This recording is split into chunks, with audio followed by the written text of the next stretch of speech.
बारिश की बूंद में, बातों में यादों में, नए एक सफर पे चलते हैं, ले तुमको कहीं रोजाना ढूंढते यूं ही कोई धुन नहीं, चले हम कहीं।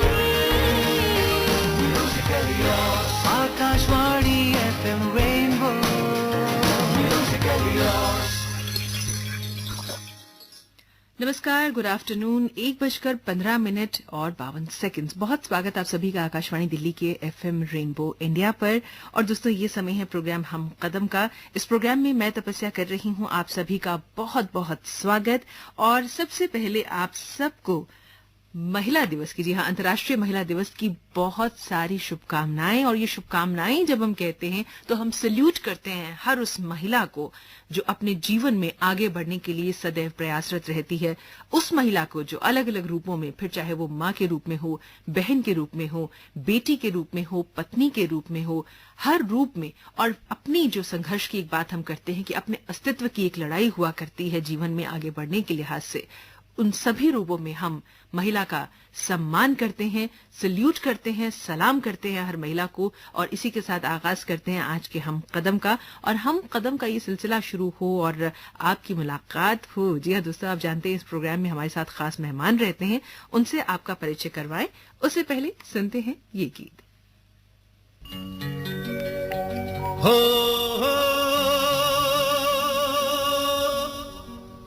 हो हो हो हे हे हो हो हो हे हे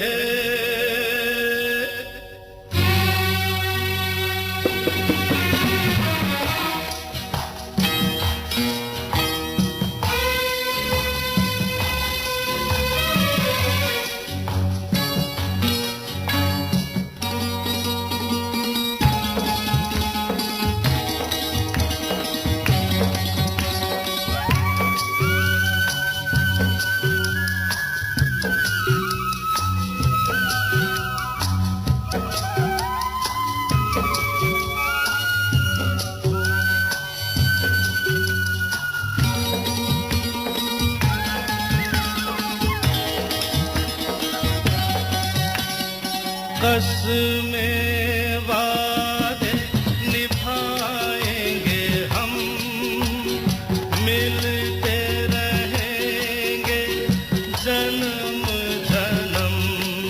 ओ कसमें वादे निभाएंगे हम, मिलते रहेंगे जन्म जन्म।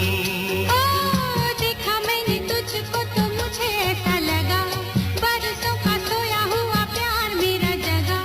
तू है दिया, मैं हूँ बाती, आजा मेरे जीवन साथी।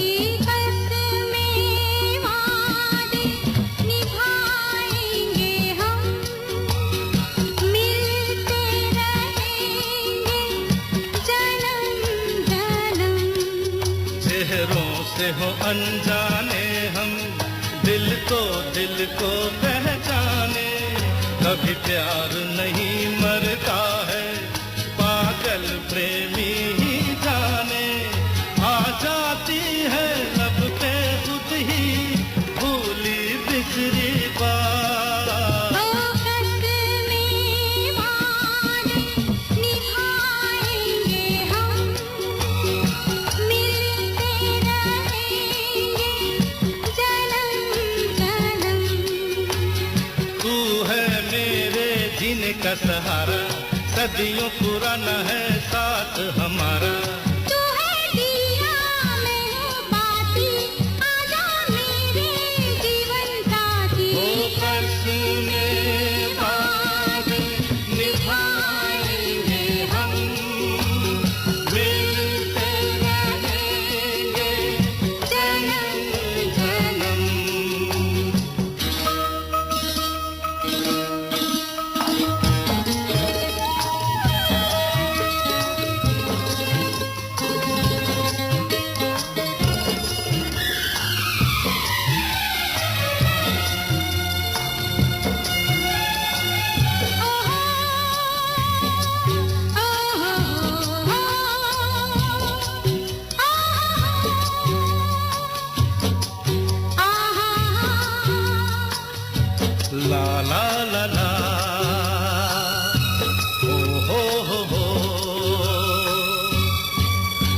जिस दिल में प्यार बसा है वो दिल भगवान की मूरत, ये मूरत कभी न बदले, बदले इंसान की सूरत। दिल के बंधन इतने सच्चे जितने ये दिन रात, ओ कसमें वादे निभाएंगे हम, मिलते रहेंगे जन्म जन्म। कसमें वादे निभाएंगे हम, मिलते रहेंगे जन्म जन्म। जी, हमेशा हम जब कहते हैं हम कदम, हम नवा, हम सफर, तो उसमें ये बात खुद ब खुद शामिल हो जाती है कि कस्में वादे अगर ना भी खाई जाए और ना भी किए जाएं तो भी कहीं अनकहा सा एक वादा होता है कि हम साथ चलेंगे। और ये वादा तभी निभाया जा सकता है, ये तभी मुमकिन हो सकता है जब आप किसी को दिल से अपना कह लेते हैं, मान लेते हैं। और सबको अपना माना नहीं जाता है जब बात दिल की होती है। हम कदम का हमारा कॉन्सेप्ट भी यही है। तो आइए अब ज्यादा समय ना गवाते हुए मुलाकात करवाते हैं हमारे आज के दोनों खास मेहमानों से। जी हाँ दोस्तों, आज हमारे साथ हैं प्रताप सिंह धुंता जी। सर, बहुत बहुत स्वागत है आपका प्रोग्राम में। थैंक यू, धन्यवाद। और साथ ही हैं उनकी पत्नी शील धुंता जी। मैम, आपका भी बहुत बहुत स्वागत है प्रोग्राम में। Thank you. जी, तो सर सबसे पहले अगर आपसे ही हम शुरुआत करें और ये जानना चाहें कि शील जी से आपकी पहली मुलाकात कब और कैसे हुई, थोड़ा बताइए। ठीक है, ये हमारे शहर में पढ़ने आई थी। आपका शहर? देहरादून में। अच्छा जी। और पढ़ने आई थी, एडमिशन ले लिया वहाँ पे, मैंने ही करा दिया, ये लिखा था जी। और एडमिशन लेते लेते हमारे घर में भी एडमिशन करा दिया इन्होंने। शील जी, सब इतना आसान था? नहीं, इतना आसान नहीं है एक्चुअली। हमें भी ये लोग अच्छे लगे जी। मेरे फादर मेरे साथ आए थे तो वो पुराने जानने वाले थे, दोनों फैमिलीज जो थी पहले से जानती थी। तो जब मेरे एडमिशन का बीएससी में मेरे एडमिशन की बात आई तो उन्होंने कहा कि फिर इधर उधर छोटे शहर में क्यों जाना, एजुकेशनल सिटी देहरादून ही चलते हैं, वहाँ हमारे दोस्त भी रहते हैं। तो हम सीधे इनके घर ही आए थे और जैसे हम इनके घर आए तो उन दिनों टोंगे चला करते थे देहरादून में। जी। तो उन दिनों जब आप कहते हैं तो ये 67 की बात है जी। तो 67 में तो टोंगे से मैं और मेरे फादर इनकी कोठी तक पहुंचे। बहुत बड़ा सा घर था, बंगला, और एक लड़का साइकिल से बाहर निकल रहा था और वो जो है उनसे हमने पूछा कि उनका घर रोशनलाल जी का यही है। तो उन्होंने बोला आप ठीक आ गए हैं, और ये यही महानुभाव थे जो मेरे लाइफ पार्टनर बने बाद में। लेकिन ये तो चलिए पहली मुलाकात की बात हुई, लेकिन ये होता है शील जी, प्रताप जी की सबको तो आप उस नजर से देखते नहीं है, सबको लेके मन में उस तरह का भाव आता नहीं है। तो ये चीज कब पनपी और ये कब आया कि आप दोनों? ये केमिस्ट्री है, ये केमिस्ट्री जहाँ एक्टिवेट होनी होती है, भगवान ने लिखा है वही एक्टिवेट। और इंजीनियरिंग में आप रहे हैं तो केमिस्ट्री आप बखूबी समझ सकते हैं। हाँ। जी। तो ऐसे ही मुलाकात हुई हमारी और केमिस्ट्री मिल गई तो ट्यूनिंग भी हो गया अच्छी तरह से। फिर सारी दुनिया एक तरफ और ये एक तरफ। नहीं, हम शील जी से पूछेंगे। इंजीनियर तो जनरली अपनी बात को बहुत ही कम शब्दों में कह के टाल देते हैं, तो ये केमिस्ट्री को थोड़ा आप एक्सप्लेन कीजिए मैम। देखिए, मैंने अभी सोचा नहीं था इस बात के लिए कि मैं कभी शादी भी करूंगी, तब मैं तैयार ही नहीं थी इस बात के लिए। मैं सिर्फ पढ़ने के लिए आई थी वहां पर। लेकिन जैसे ही मैं इनकी कोठी में एंटर की थी तो इनके जो पड़ोसी थे ना आसपास भी, उन लोगों ने भी देखा कि इनके यहाँ कोई गेस्ट आए हैं। तो उन्होंने मेरी मदर इन लॉ को कहा कि ये कोई लड़की दिखाने के लिए आए हैं, आपका लड़का छुट्टियों में आया हुआ है तो कोई दिखाने के लिए आए हैं, अगर ये दिखाने के लिए आए हैं तो लड़की हमें बहुत पसंद आई है, तुम रख लो। आपको देख के कोई भी कह सकता है।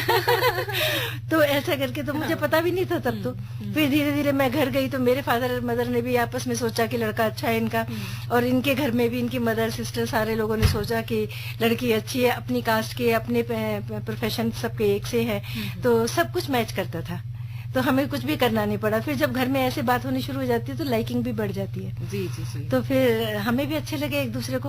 ओके। तो ये बहुत फेज हो गया, फैमिली भी राजी थी, हम सब भी राजी थे। लेकिन प्रताप जी बता रहे थे कि आप दोनों का काफी लंबा अरसा जो है एसोसिएशन रहा, जिसमें माता पिता को खबर ही नहीं थी। एसोसिएशन का मतलब ये था कि देखिए, अभी मुझे भी पढ़ाई करनी थी, मैंने बीएससी फर्स्ट ईयर में लिया था, मैं 12th करके आई थी, अभी बहुत छोटी थी।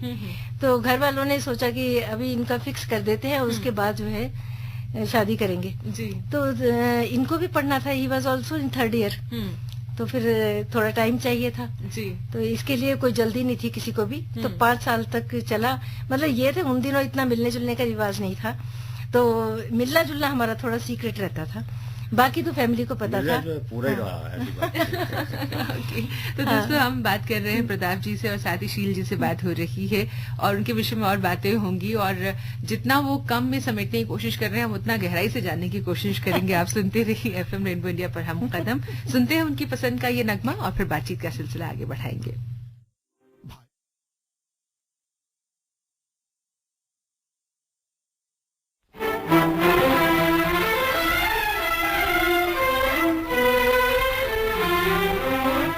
तेरी आँख के आंसू पी जाऊं, ऐसी मेरी तकदीर कहाँ, तेरे गम में तुझको बहलाऊं, ऐसी मेरी तकदीर कहाँ, तेरी आँख के आंसू पी जाऊं।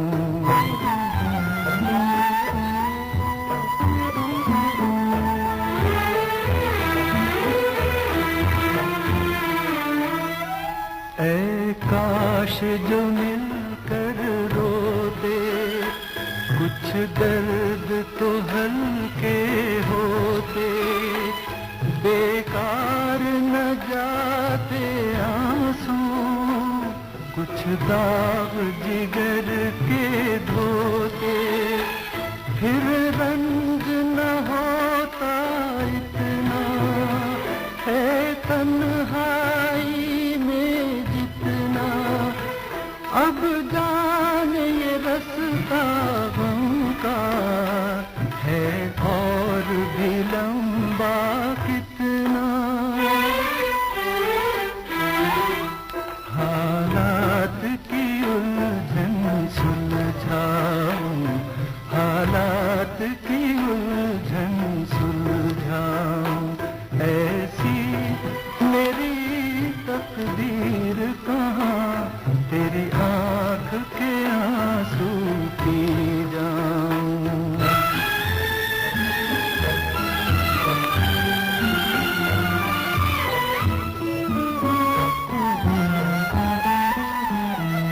क्या तेरी जुल्फ का लहरा है अब तक वही सुनहरा, क्या अब तक तेरे दर पे देती हैं हवाएं पहरा, लेकिन है ये खाम ख्याली, तेरी जुल्फ बनी है सवाली, मोहताज है एक कली की, एक रोज की फूलों वाली,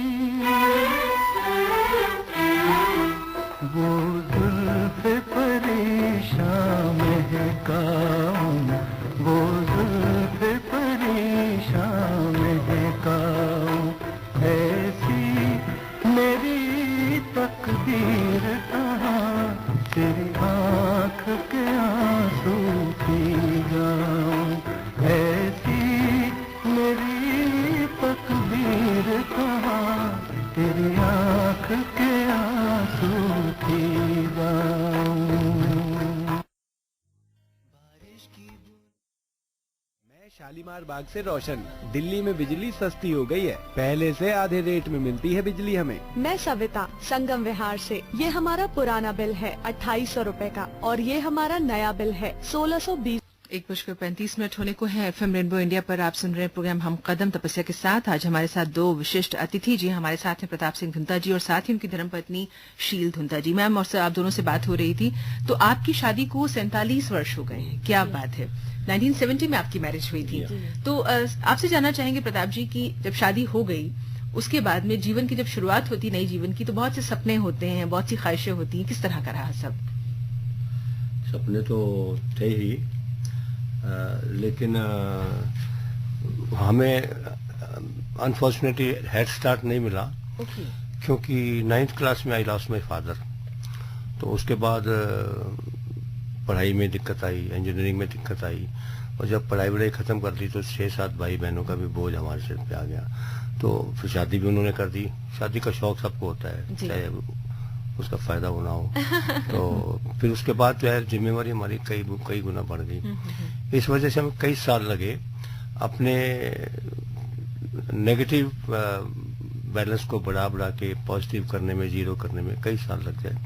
तो frankly speaking I will accept कि मैंने सर्विस की टोटल मिला के 34 ईयर्स, 3 साल मैं लेक्चरर था और 31 ईयर्स मैं सेंट्रल गवर्नमेंट में ऑफिसर था, एविएशन मिनिस्ट्री में थे। जी। लेकिन जब तक मैं गवर्नमेंट में था हमारे पास पैसे नहीं थे, क्योंकि सरकारी तनख्वाह जो थी वो तो लिमिटेड होती है जी। और इधर उधर के पैसे हम कभी ले नहीं सकते, ईमानदारी हमारे पास थी। लेकिन रिटायरमेंट के बाद ऊपर वाले ने कृपा कर दी, तो आज की डेट में हमारे पास वो सब कुछ है जो हम कभी लेना चाहते थे। जी शील जी, यहाँ आपसे पूछना चाहेंगे कि आज अंतर्राष्ट्रीय महिला दिवस है, तो महिला होने के नाते और पत्नी होने के नाते और फिर बाद में से परिवार बढ़ा, कहीं आपको कहीं कुछ टीस रही या लगा कि नहीं, परिवार में आपको पूरा मान सम्मान और जिस तरह से एक पत्नी को आदर मिलना चाहिए? नहीं, उसमें कोई कमी नहीं थी जी। इसीलिए हम लोग वो सारा जो टाइम था पास कर पाए, क्योंकि ये इनका मेरा प्यार बहुत था। हमने कभी ये महसूस ही नहीं किया उस समय कि हमें कुछ कमियां भी हैं, क्योंकि हमें लगता था कि सर्विस में ऐसा ही चलता रहता है। हालांकि मैं एक ऐसी बैकग्राउंड से आई थी जहां पर पहली तारीख और उसमें कुछ फर्क नहीं था। ज्वेलर्स के हमारा बिजनेस था जो है ज्वेलरी का, तो मुझे पता नहीं था। और अब ये इस तरह से चलता रहा कि वैसे तो सर्विस में कुछ प्रॉब्लम नहीं होती है, रहने वहने की प्रॉब्लम नहीं होती, कुछ नहीं होती, लेकिन एक ही जगह फोकस था हमारा कि हम दोनों बच्चों को अपने बहुत अच्छा पढ़ा लें। तो ये सब हमने बहुत अच्छी तरह से निभा लिया। और बाकी जो है वो टाइम ऐसा होता है कि हमने बहुत एंजॉय भी किया, थोड़े में एंजॉय किया, बहुत किया। और हम दोनों की अच्छी तालमेल होती थी, मतलब आज की तारीख में भी हम घंटों इकट्ठे बैठ करके बातें करते हैं। और हमारे घर के रिश्तेदार भी हमसे कहते हैं कि पता नहीं कितनी बातें हैं इनकी। तो ऐसे कुछ रिग्रेट नहीं करते हम। वो एक फेज थी जो कि चलो ऊंचा नीचा सबके साथ चलता रहता है, और हम दोनों का अच्छे तालमेल की वजह से वो सब पास हो गया। और मैंने तो खाली ये किया हुआ था अपना ये मेडिकल करना चाहती थी मैं, तो फिर मेरी मैरिज के बाद इन्होंने इतना एनकरेज कर दिया कि चल तू कर ले अपना, तेरे शुरू से डॉक्टर लगाने का अपने नाम के आगे शौक था, तो फिर मुझे पढ़ा दिया। और फिर मैं 95 से मैंने प्रैक्टिस शुरू कर दी रेगुलर। ओके, और होम्योपैथ डॉक्टर आप बन गए। हाँ, जी जी बिल्कुल। तो ये तो मुझे कोई रिग्रेट नहीं है कि अच्छी जिंदगी जी है हमने, बहुत अच्छी जिंदगी जी है। मतलब संघर्ष भी रहा तो दोनों साथ में रहे, और बस बल्कि मुझे इनके लिए तरस आता था कि हम लोग इनके लिए कुछ नहीं कर पाते हैं, है ना?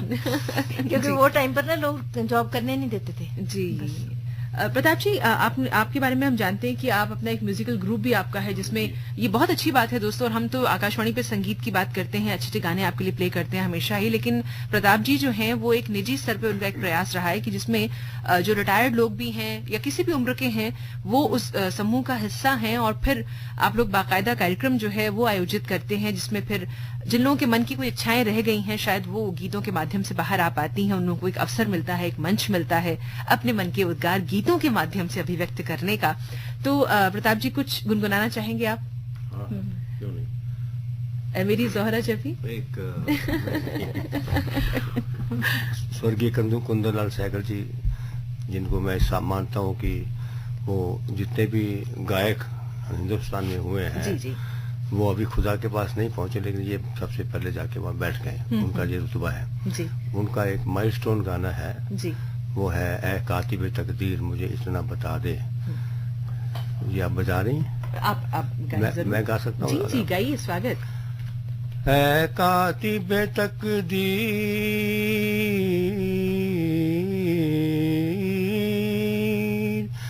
मुझे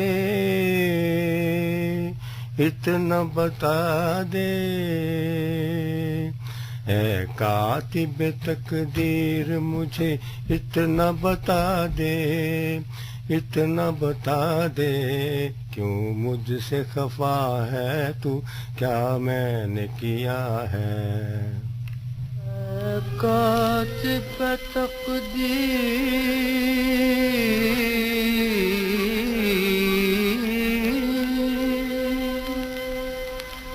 मुझे इतना बता दे, ऐ कातिब तकदीर मुझे इतना बता दे, इतना बता दे, क्यों मुझसे खफा है तू, क्या मैंने किया है।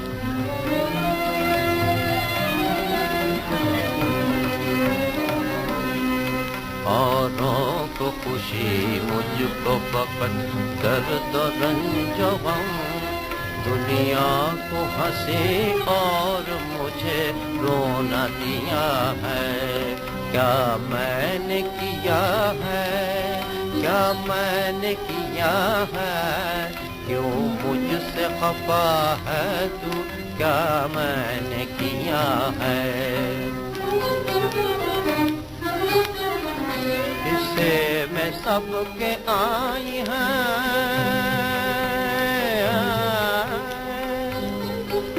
इससे मैं सबके आई हैं रंगीन बहारें, बदबख्तियाँ लेकिन मुझे शीशे में उतारे। पीते हैं लोग रोज व शब मुसर्रतों की, मैं हूँ कि सदा खून जिगर मैंने पिया है। क्या मैंने किया है, क्या मैंने किया है।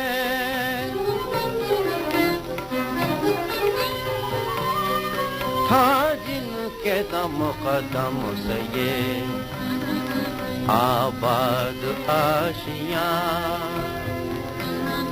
वो चहचहाती बुलबुल जाने कहीं कहाँ। जुगनू की चमक है न सितारों की रोशनी, इस धूप अंधेरे में है मेरी जान पर बनी। क्या थी, क्या थी खता के जिसकी सजा तूने मुझको दी। क्या था गुनाह के जिसका बदला मुझसे लिया है। क्या मैंने किया है, क्या मैंने किया है, क्यों मुझसे खफा है तू, क्या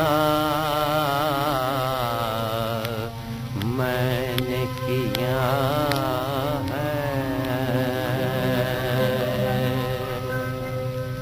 क्या बात है। केएल सहगल साहब की आवाज में माई सिस्टर फिल्म से गीत आप सुन रहे थे। और सहगल साहब के विषय में लता दी हूँ, रफी साहब हूँ, सब यही कहते हैं। मुकेश जी तो खैर कहने की बात ही नहीं है कि सबके आदर्श वही रहे हैं। जो भी सिंगिंग के क्षेत्र में आया है उन सब के लिए केएल सहगल साहब रोल मॉडल रहे हैं। प्रताप जी बहुत धन्यवाद इतने दिनों बाद इतना अच्छा गीत सुनवाने के लिए। और आज हमारे पास समय थोड़ा कम था क्योंकि अब हमें स्पॉन्सर प्रोग्राम की ओर बढ़ना है। मैं आप दोनों का बहुत बहुत धन्यवाद करना चाहूंगी। 47 वर्ष आपके हो गए हैं, 50वीं वर्षगांठ भी जल्दी आने वाली है। मैं तो कहूंगी 100 वर्षों तक आप लोगों का साथ यूं ही बना रहे। बहुत बहुत धन्यवाद प्रताप जी, शील जी कार्यक्रम में आने के लिए। थैंक यू, धन्यवाद। Thank you for calling us. Thank you ji, thank you. तो दोस्तों हम कदम में ये हमारी मुलाकात रही प्रताप जी और शील दुंता जी से। अब हम आपसे इतना ही कहेंगे कि आज का हमारा और आपका साथ यहीं तक, क्योंकि कुछ एक देर में आप सुनेंगे बाल श्रम स्पॉन्सर्ड प्रोग्राम। फिलहाल तपस्या आपसे लेती है इजाजत, लेकिन चलने से पहले इतना जरूर कहेंगे होली का पर्व नजदीक है, अच्छे से त्योहार मनाइए, लेकिन दूसरों की भावनाओं का भी ख्याल रखिए। एंजॉय कीजिए, लेकिन इस बात का खासतौर से ख्याल रखिए दूसरों को परेशानी बिल्कुल ना हो। साथ ही बच्चों के बोर्ड एग्जाम्स चल रहे हैं, उन सबको हमारी ओर से बहुत सारी शुभकामनाएं। अच्छे से पढ़ाई कीजिए और जैसे कि गीता में कहा गया है कि हमें अपना कर्म करते रहना चाहिए, फल की कामना नहीं करनी चाहिए। तो परिणाम क्या होगा सोचने की जरूरत नहीं है, आप बस अपनी पढ़ाई की तरफ ध्यान लगाएं। और बेस्ट विशेष के साथ तपस्या आपसे लेती है इजाजत।